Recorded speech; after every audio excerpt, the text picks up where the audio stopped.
অনেক পেশেন্ট আছেন না যারা দীর্ঘদিন ধরে গ্যাস্ট্রিকে ভুগছেন এবং ওভার দ্য কাউন্টার ড্রাগ নিচ্ছেন, যা মনে হচ্ছে সেরকম, এবং অনেক পেশেন্টের ধারণা আছে যে গ্যাস্ট্রিক মানেই দ্যাট মিন্স ফুড থেকে কিছু হচ্ছে, মানে খাবার খেলেই গ্যাস্ট্রিকের সাথে একটা রিলেশন আছে, আর কোনো ফ্যাক্টরের সাথে জড়িত নেই, যারা মেডিকেল সায়েন্স জানেন না। এবং অনেকে গ্যাস্ট্রিকটাকে দীর্ঘদিন ধরে পুষছেন, দিনের পর দিন, মাসের পর মাস, বছরের পর বছর। এই সার্বিক বিষয়গুলো নিয়ে একজন মানুষের শরীরে কি কি ধরনের কমপ্লিকেশন হতে পারে, এই বিষয়গুলো যদি একটু বলতেন।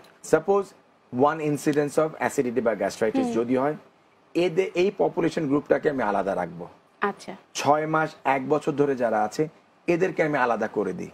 তো এখন আমার মাথার মধ্যে যদি থাকে গ্যাস্ট্রাইটিস, অ্যাজ এ ফিজিশিয়ান ওইটা পেলাম না নর্মাল ফাইন্ডিং, সো দ্যাটস রং। একটা এন্ডোস্কোপি যখন করবে একজন গ্যাস্ট্রোএন্টারোলজিস্ট, এইটুকু মাথায় রাখতে হবে যে অ্যাটলিস্ট এই যে খাদ্য নালী এবং পাকস্থলী দুটারই এক্সক্লুশন যাতে করা যায় সেদিকে আমাকে এগোতে হবে। অ্যাসিডিটি বলেন, ইসোফেজাইটিস খাদ্যনালীর যে প্রদাহ, গ্যাস্ট্রিকের যে সমস্যা এই জাংশনে বেশি হয়। খাদ্য নালীতে যেটা হয় হার্নিয়া হয় অনেক সময়, হুইচ ক্যান বি মিসড, যেটা আমাদের প্রবণতা।